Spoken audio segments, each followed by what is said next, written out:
Bonjour. On est Sarah et Joséphine. On est ravis d'être avec vous aujourd'hui.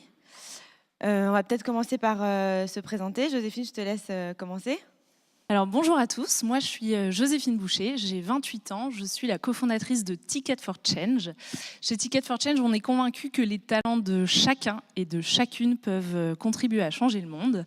C'est ce qu'on essaye de faire. Donc notre métier au quotidien, c'est d'inspirer, de former et d'accompagner cette génération, future génération d'innovateurs sociaux, d'acteurs de changement. Pour nous, c'est soit des entrepreneurs ou entrepreneuses, soit des intrapreneurs ou intrapreneuses, soit des contributeurs ou contributeurs, donc qui essayent de faire bouger les lignes en créant de nouvelles entreprises au sein de leur entreprise existante ou en rejoignant des équipes. On a 4 années d'existence, on est 19 dans l'équipe, on a touché près de 46 000 bénéficiaires depuis 2014, permis à 15 000 d'entre eux de passer à l'action et on a permis l'émergence de 1300 entreprises sociales. Bravo. Merci.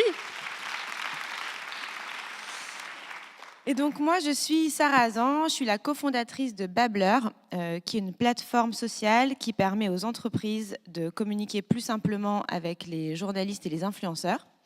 L'objectif était de digitaliser les relations presse. C'est un peu la dernière brique de toute la brique MarketCom qu'on venait là digitaliser. Ça fait pareil 4 ans et demi que Babbler existe. Aujourd'hui, on a plus de 1000 marques qui sont en ligne sur la plateforme et plus de 30 000 journalistes et influenceurs qui viennent chaque mois récupérer des actualités pour en faire des articles. On est une équipe de 20 personnes et on travaille aussi bien avec des startups et des PME qui ont besoin de se lancer et à qui il manque des outils simples pour faire connaître leurs projets et gagner en visibilité, qu'avec des grandes entreprises, des grands comptes en France et à l'international comme Uber, comme Sanofi, comme Le Bon Coin, PMU, etc., qui eux cherchent plutôt un outil qui va leur permettre de communiquer plus simplement, de scaler leur process, de digitaliser leur process RP, et aussi avec des agences RP qui sont, elles, précurseurs et dont c'est le métier au quotidien de communiquer simplement avec les journalistes. Voilà. Alors Bravo à toi aussi, ça. On a discuté pas mal avec Joséphine avant de venir ici et on échangeait un peu les raisons pour lesquelles on s'est lancé dans l'entrepreneuriat. En fait, il y a pas mal de raisons communes finalement. Clairement, pour moi, les points communs qu'on a essayé d'évoquer, ou en tout cas les déclics qui nous ont amenés à nous lancer, de mon côté, ça a été déjà un long chemin, longue réflexion. C'était pas du tout évident. Je sais pas que je veux devenir entrepreneur depuis que je suis toute petite. Il y a 3 grands déclics qui ont contribué à me faire prendre ce chemin. Le premier, ça a été des expériences dans des grandes entreprises où j'avais des responsabilités. J'ai travaillé avec des équipes vraiment top, mais je me disais que mon impact, il était peut-être pas aussi grand que ce qui pouvait être dans d'autres secteurs. Ensuite, c'est un accident de la vie aussi qui me permet de me rendre compte que la vie, elle est courte et que j'ai pas envie d'attendre des années avant de faire quelque chose qui me tient vraiment à cœur. Et enfin, surtout, c'était un voyage en Inde où j'ai rencontré une quarantaine d'entrepreneurs sociaux, donc où je voyais qu'ils mettaient les compétences de gestion et de création d'entreprise que j'avais appris à l'école au service de finalités sociales ou environnementales. Et voilà, ça, avec quelques mois de réflexion, de prise de confiance en moi, etc., j'ai fini par me dire, voilà, c'est peut-être la voie qui me correspond et celle où voilà, je suis trop impatiente, j'ai trop envie d'avoir une carrière qui a du sens ou un travail où je sens que je peux contribuer à faire en sorte que cette société avance dans le bon sens. Donc c'est pour ça que je me suis lancée. Et toi, Sarah ? Moi, je pense qu'il y a une question de caractère.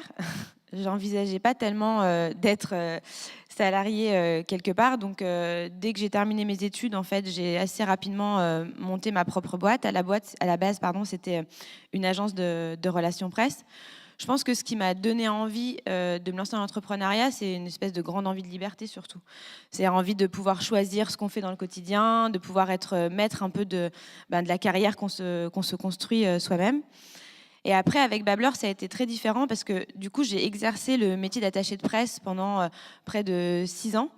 Je continue de l'exercer quelque part à travers, d'une manière différente, mais à travers Babbler aujourd'hui. Et en fait, j'ai été confrontée à un problème marché. Je pense que c'est souvent ça un peu le déclic, c'est-à-dire que dans son quotidien, dans son propre quotidien, on est face à des problématiques et on a envie d'apporter la solution. Et moi, j'étais attachée de presse, j'avais de plus en plus de mal à contacter les journalistes et les influenceurs. L'écosystème avait énormément changé. Des clients qui me mettaient la pression pour que je fasse à la fois des relations presse, de l'événementiel, de l'irréputation, etc. Et j'avais besoin d'un outil pour centraliser tout ça. Et moi, c'est avec ma sœur que je me suis lancée. Donc, du coup, dans cette grande aventure de Babbler qui... je ne peux pas vraiment comparer l'entrepreneuriat que j'avais vécu avant en tant que chef d'entreprise sur la partie agence RP, parce que c'était une toute petite structure et ça ressemblait plutôt à de l'auto-entrepreneuriat qu'à vraiment une boîte comme celle qu'on a construite avec Anna. Et en fait, c'est vraiment en discutant de mes problématiques du quotidien qu'elle m'a dit, mais pourquoi on n'essayerait pas de monter quelque chose pour justement changer ça ? Et j'avoue qu'au début, ça m'a paru impossible en fait. Je me suis dit, c'est beaucoup trop ambitieux, arriver, venir disrupter un marché, vouloir changer des codes. Et puis, je pense que je connaissais trop bien ce marché pour savoir que ça allait pas être simple, quoi. Donc au début, il y a une espèce de grande appréhension. Et puis en fait, je trouve que ce qui rassure quand on veut se lancer dans un projet, c'est de sonder les gens autour de soi. Donc en fait, on s'est dit, on va vérifier si cette ambition qu'on a de vouloir disrupter le marché sur la partie RP, est-ce qu'elle est partagée avec les acteurs du marché. On a commencé à faire des sondages auprès d'agences de RP, de marques et auprès de journalistes.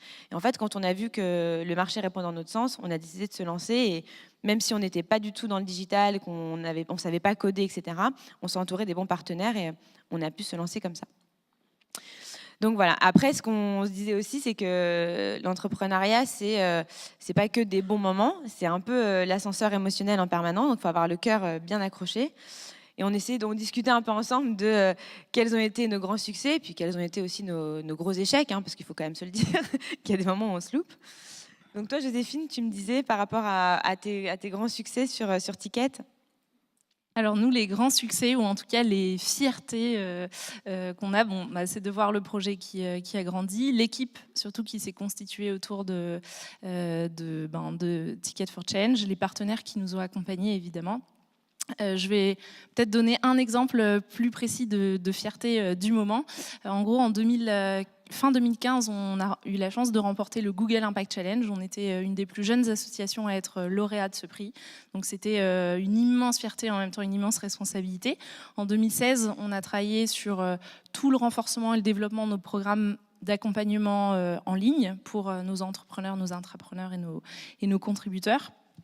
Et en 2017, on a travaillé sur le lancement d'un nouveau produit qu'on vient de lancer la semaine dernière, qui s'appelle Vécu avec un S, et qui partage justement les meilleurs conseils, retours d'expérience, apprentissages hyper concrets d'entrepreneurs qui sont passés par un certain nombre de questions tabous, stratégiques, clés.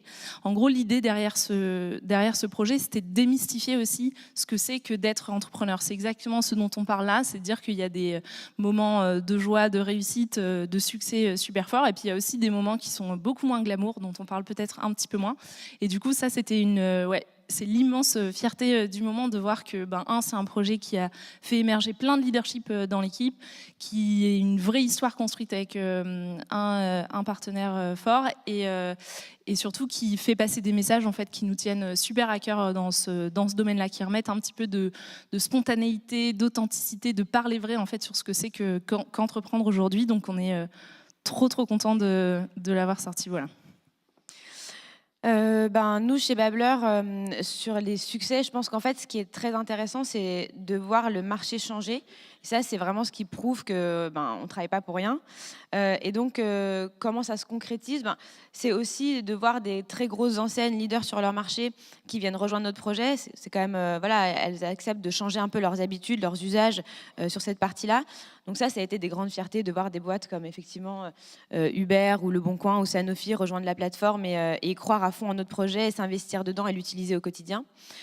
Je pense qu'au final, même si on parle beaucoup de digital, ma plus grande fierté, c'est vraiment quelque chose de très humain. C'est l'équipe qu'on a fondée autour de Babbler, parce que il faut savoir qu'au quotidien, c'est quand même assez lourd à porter dans l'entrepreneuriat, même si on est deux avec ma sœur, et c'est vrai qu'heureusement, je pense que c'est très dur d'être seule. C'est quand même des grosses responsabilités. Mais ce que je trouve vraiment génial, c'est d'avoir réussi à constituer une équipe et d'avoir réussi à leur transmettre cette passion de l'entrepreneuriat et qui porte le projet avec nous au quotidien, et de se sentir à la fois épaulé et en même temps d'avoir créé une espèce de gang de personnes hyper motivées qui ont envie d'aller hyper loin avec nous, et ça c'est une grande fierté. Après, dans les échecs, je pense que des échecs, sincèrement, c'est tous les jours en fait. Tous les jours, on doit prendre des décisions rapides. On travaille en itération, c'est-à-dire que voilà, on teste des choses, ça marche, on continue, ça marche pas, on arrête, on recommence. Donc des échecs, c'est tous les jours. Après, dans peut-être les gros échecs, je pense qu'à un moment donné, on a voulu aller un peu trop vite sur certaines choses, notamment sur l'internationalisation. Alors, dans chaque échec, il y a vraiment quelque chose de très positif à prendre, et ça, je l'ai appris. Donc, c'est vrai que je pense qu'on était un peu vite, on a dépensé un peu d'argent sur ce sujet-là, etc. Et on n'était pas prêt, donc on n'a pas eu le retour qu'on attendait. En revanche, ça nous a permis d'apprendre énormément, et je pense que c'est juste ça qu'il faut retenir, quoi. C'est qu'au quotidien, c'est des échecs et des succès, mais que des deux, on apprend beaucoup et que ça nous fait grandir, quoi. Totalement d'accord. Nous, c'est ce qu'on essaye de mettre en principe aussi tous les jours dès que on est face à une difficulté. Et Dieu sait si ça arrive souvent dans la vie d'une petite entreprise. Pour nous, les principales difficultés, c'est ça. En gros, c'est continuer de développer et d'attirer en gros des talents au sein de l'équipe et surtout de les fidéliser. Et ça, c'est un vrai challenge. On a des gens qui s'engagent à fond dans l'équipe, mais du coup, il faut réussir à maintenir ça dans le temps. Un autre challenge quand on est une petite entreprise, c'est la construction et la pérennisation du modèle économique. Pour celles et ceux qui sont peut-être dans cette situation, vous comprenez sans doute de quoi je parle. En tout cas, c'est un énorme enjeu d'assurer la pérennité de la boîte. Et le dernier enjeu, peut-être encore plus pour ceux qui sont peut-être à l'origine aussi des projets. Peut-être Sarah, tu te retrouveras là-dedans aussi. C'est comment est-ce qu'on arrive à conserver son énergie dans la durée pour continuer à embarquer en fait des équipes, des partenaires, à porter le projet, à continuer à être innovant, créatif, à avoir plein d'idées, à nourrir en fait tout l'écosystème autour de la boîte avec ça, et ça dans le quotidien avec les rythmes qu'on a tous dans notre vie professionnelle, prendre de l'inspiration, de l'énergie, regarder ce qui se passe ailleurs, développer sa curiosité, etc. Ça peut clairement être un challenge du quotidien. Et dernier challenge qui est particulièrement d'actualité pour nous, c'est de prendre du temps justement pour célébrer en fait ce qui a déjà été accompli. Quand on monte son projet, on a sans cesse envie d'aller plus loin, de faire plus, d'aller chercher plus de nouveaux projets, plus de partenaires, etc. Et en fait, parfois, on a du mal. En tout cas, j'ai du mal, je parle pour moi, à faire une pause et à célébrer ce qui a déjà été réalisé, même si c'est que le début du chemin.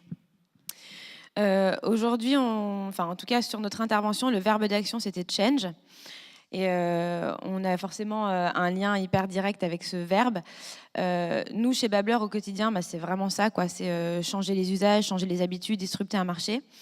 Je pense qu'effectivement, avec le digital, on a réussi à faire évoluer énormément de métiers et de secteurs.